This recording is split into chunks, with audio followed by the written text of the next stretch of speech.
Hello, so in this video I'm going to show you how to properly troubleshoot your WordPress site. And before I go on, you must be wondering, what exactly are those machines behind me? Well, those machines are actually video game arcade machines, and I'm over here in my office, and whenever we're less busy, we tend to get busy by playing video games. We have Mortal Kombat, we have Super Mario, Donkey Kong, Street Fighter, we even have some PlayStation games as well. So whenever you're down for a game, be sure to come by my office and you and I could have a game. So, right, but let's get to the topic at hand. And the topic is how to properly troubleshoot your WordPress site. And this video is actually inspired by one of my students, Fauzi.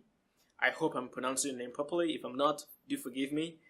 Fauzi recently had an issue with his WordPress site. He had a particular plugin that seemed to be breaking up his site, and thankfully his site is working properly now. And I thought to myself, if Fauzi could have this problem, then it's likely that, or it's possible that you and other students too could end up having a very similar problem. So in this video, I'm going to show you how you can properly troubleshoot your WordPress site and how you can find solutions to whatever issues that you're facing with your site. So first things first, always make sure you have a backup of your WordPress site, okay?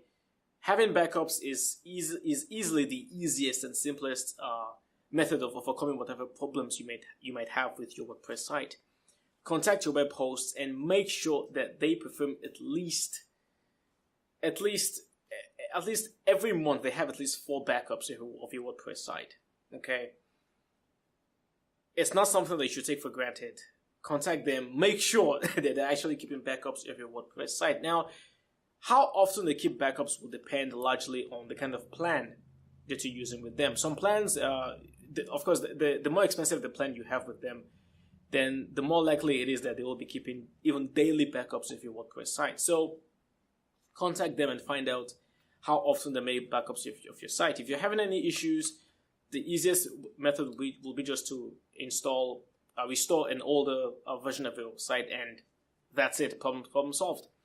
The problem, though, with using backups as your solution is that what if your web host made a backup of your WordPress site 3 days ago, and you had like a major change to your WordPress site yesterday? You like added new content, you added new slides, you added colors and all that stuff, and then this morning, all of a sudden, your WordPress site isn't working properly.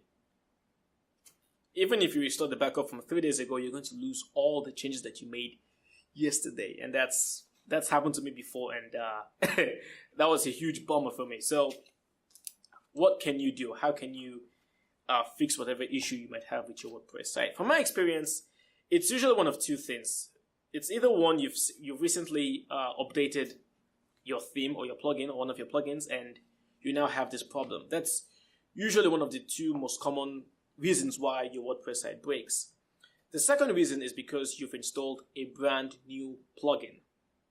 That, for me, is usually the number one cause. That's usually the number one reason why WordPress sites break. And the one thing you need to keep in mind is that plugins are simply programs written by programmers. And the skill level of these programmers varies greatly. You could have a very experienced programmer writing a beautiful plugin, and you could have a plugin written by a junior programmer. It all depends. So you need to be careful whenever you're installing plugins. Don't just install plugins for the sake of installing plugins and say, hey, I've got 300 plugins on my WordPress site. You're going to end up breaking your WordPress site if you have too many plugins. So perform due diligence before you install the plugin. Make sure it's compatible with the version of your WordPress site. If it's not, and you still want to go ahead and install the plugin, make sure you have a backup of your WordPress site before you do install that plugin. All right, so if it's that you can't remember whether or not you ran an update or you installed a new plugin, you can't tell, the first step to troubleshooting your WordPress site is to change your theme. Okay, change your theme to a totally different theme and then see what happens. And this is one of the reasons why I often recommend that you have at least 2 other themes installed on your WordPress site, so that in case your primary theme has an issue, you could simply deactivate the primary theme and activate one of the other themes, and then see if you're still having the issue. So the first thing you want to do is to change your theme.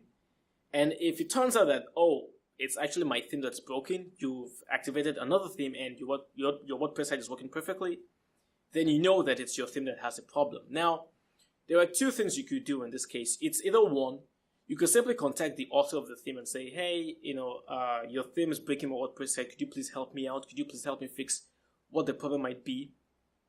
Or two, you could simply downgrade the version of the theme that you have. So say, for example, you had WordPress 2016 version 2.2 running on your WordPress site. You could downgrade it down to version 2.1. Okay, that usually should fix the problem of your theme. However, if it turns out that you've changed your theme and you're still having a problem, then it's more than likely that it's one of your plugins that would have the issue. So what you want to do is to deactivate all the plugins that you have on your WordPress site. Don't uninstall, simply deactivate all the plugins that you have. Refresh your website. If the problem goes away, then you know that it's one of your plugins. So how do you proceed from here? You've established that, okay, it's one of my plugins. You begin to activate your plugins one at a time. Activate the very first plugin in your plugin directory. Refresh your website. No problems. Awesome. Move on to the second plugin. Activate. No problems. Move on to the third. Move on to the fourth, and so on and so forth until you finally get to the bad plugin.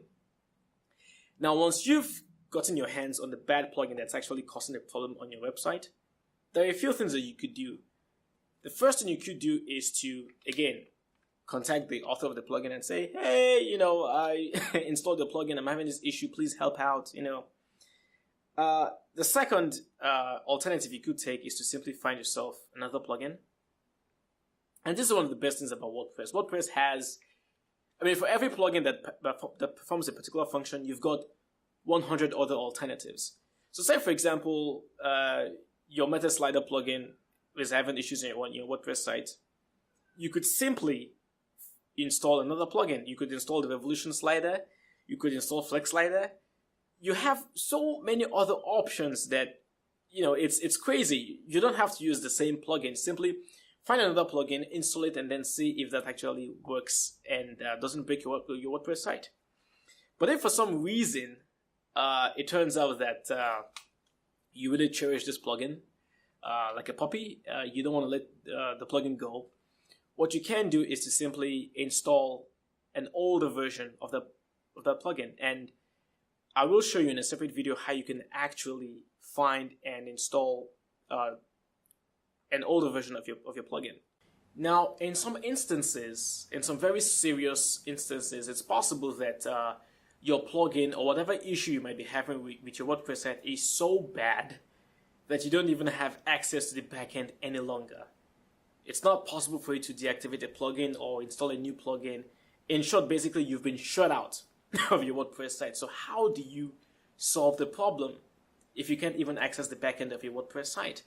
Well, thankfully, there is another method by which you can actually access the files on your website. And in order to do this, you would have to use a particular FTP software called FileZilla. And FTP stands for File Transfer Protocol. And in a layman's language, it's simply the method by which computers transfer files from one to the other. Basically, that's about the most basic explanation I can give for what FTP actually is. So with FileZilla, you can actually download the files on your WordPress site to your computer. You can actually do that, and you can also upload files from your computer directly to your WordPress site using FileZilla. So with FileZilla, you can also have access to your plugins, to your themes, to your widgets, to your templates, everything that makes up the structure of your WordPress site. You can access all of them using FileZilla. So in the next video, I will show you how to use FileZilla to access your plugins and your themes. And I want to thank you for watching this video. If you have any questions, as usual, always feel free to reach out to me.